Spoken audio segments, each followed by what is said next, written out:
If you don't do these things, you will never win your wife back. Sean's wife was seeing another man.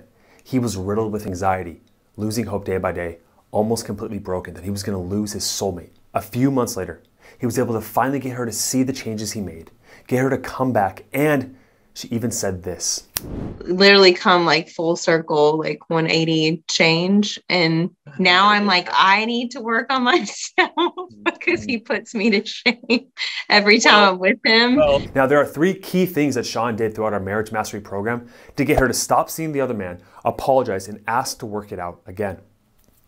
She finally broke it off exactly a week ago today and asked for my forgiveness, which is the first time she'd ever asked that, and asked if I was still open to reconciliation, which is also the first time she'd ever asked that. And I said, yes, that's what I've wanted, for the last 7 months. And the best part, man, I'm so proud of Sean because throughout this process, he realized that he completely transformed himself as a man. Let's show you how. Now, the first thing Sean did that so many other men fail to do was this. First, she asked me if I wanted to go on this trip with her for her sister-in-law's 50th birthday party to the islands. And I said no. And I don't think she was expecting that. How many men, maybe including yourself, if your wife was pulling away from you and then she finally said something like, let's go on this trip together, how many men would jump at that opportunity? So why didn't Sean say yes? He chose to turn her down because there were specific things that he needed from her in order to come back into the relationship. But I've got 4 boundaries that I don't want it to feel like I'm controlling you, but these are things I have to have for me to heal, for me to open up myself to you again. I have to have these. So many men are afraid to do this because they think, if I disagree with her and I don't do what she wants, then she'll leave me. It comes from a fundamental fear that she will leave you, this fear of being alone, which she will take advantage of subconsciously. Women cannot be with a man they do not respect. And they do not respect a man that does not have boundaries, because those boundaries assert who you are and develop your own self-worth. The second thing Sean did was using the Stockdale paradox. Now, General Stockdale was a prisoner of war in the Vietnam War. Now, he got out alive, and the biggest reason he attributes to this was his mindset about leaving and exiting. What he recognized his fellow prisoners did is they thought, I'm gonna get out soon, and then when that time period didn't come around, they got defeated. General Stockdale had the exact opposite approach. He said to himself, I don't know when I'm gonna get out, but I know for a fact I will.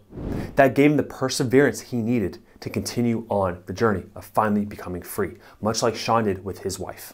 Perseverance mentality was probably the biggest one. I love that quote, and I think it's Confucius, but it's an ancient Chinese proverb. It doesn't matter how quickly you go, it just matters that you do not stop. And I try and hold, if I'm going for a run or if I'm working out, I don't let myself stop. And I try to teach that to my kids of not giving up. I don't care how fast. My son's starting to do sports, and he gets frustrated, and he made like 3 basketball shots in a row. And I was like, Grandma, that's awesome. I get more excited when you miss 3 in a row, but you keep doing it. The way Sean cultivated that in himself was he thought with the end in mind. He thought to himself, if I go 10, 20 years down the future and I look back at this moment, do I want to say to myself that I gave up, that I regretted that I didn't try my hardest to win her back? Now, perseverance and grit is absolutely nothing without this third point. You can fight and climb and struggle and just go as hard as you want in the direction you think you're going. But the thing is if you don't really know where you're going or you're going in the wrong direction, all that fighting and energy and all the effort put into saving the marriage, it won't work. So many men skip this step, and in fact, they do the exact opposite. Let me show you what Sean did. What you actually want to accomplish in manifesting that into reality is I have it on my mirror every morning and looking at it, because everyone knows what they want or what they think they want in this program, but I don't know how hard they're willing to manifest it. Sean manifested his vision. Let me give you a prime example of how men mess this up when I asked one of my clients on our first onboarding call coming into the program. So I want to let you know how normal this is. Literally 100% of guys say this, but I still point it out each time. What's the question I started asking you? Yeah. What's the perfect day? And look where the conversation ended up, right? Yeah. I do this on purpose. I do this on purpose because I point out to guys where the brain naturally wants to go. It naturally wants to go to the problem, which at times has caused more of the problem, right? And we do have, look, the whole course is designed to fix those problems, right? But as men, I think our biggest issue is we're so problem focused. I need to fix. And sometimes it's not about fixing. It's about healing.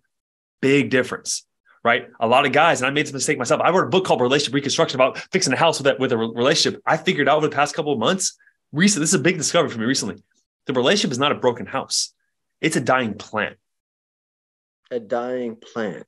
Big difference. If you try to use your strategy of fixing a house to a plant, what are you going to do? You're going to pour constant water on it. More water, right? You're going to suffocate it. It's going to die. Regardless, it's going to die. With a plant, right? You give it a little bit of water, you put it in the right environment, then you give it time to heal. And then you come back to it and it's good. That's what she is. That's what the relationship is, right? Big difference. And so you're going to solve these problems. You're going to get the skills, you're going to get the tools, you're going to get all that.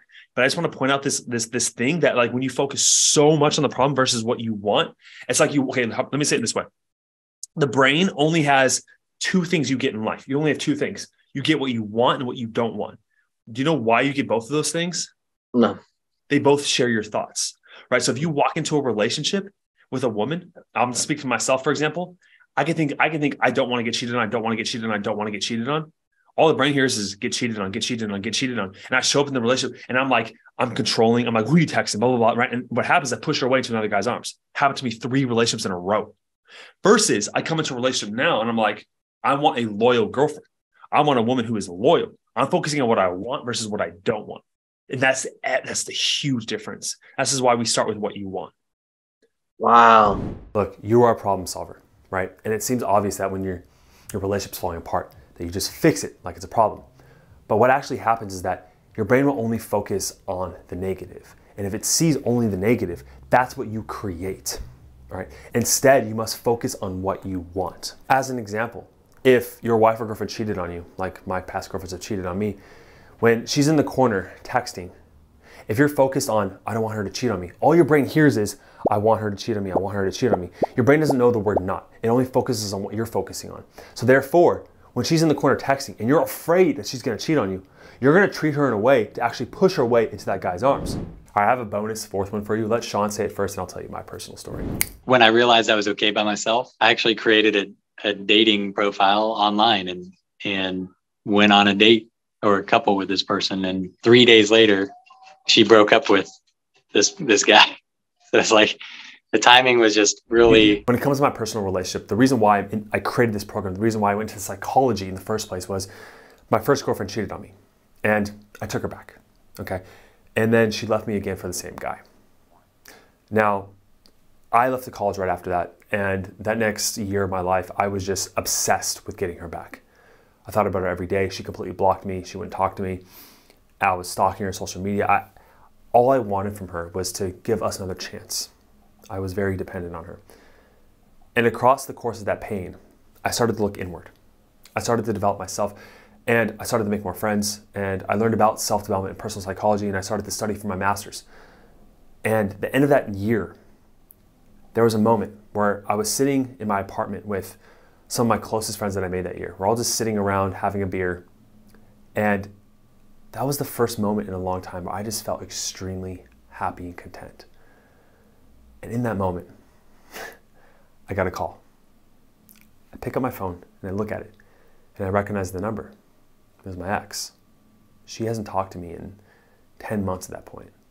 So I walk away and I answer and I say, hello?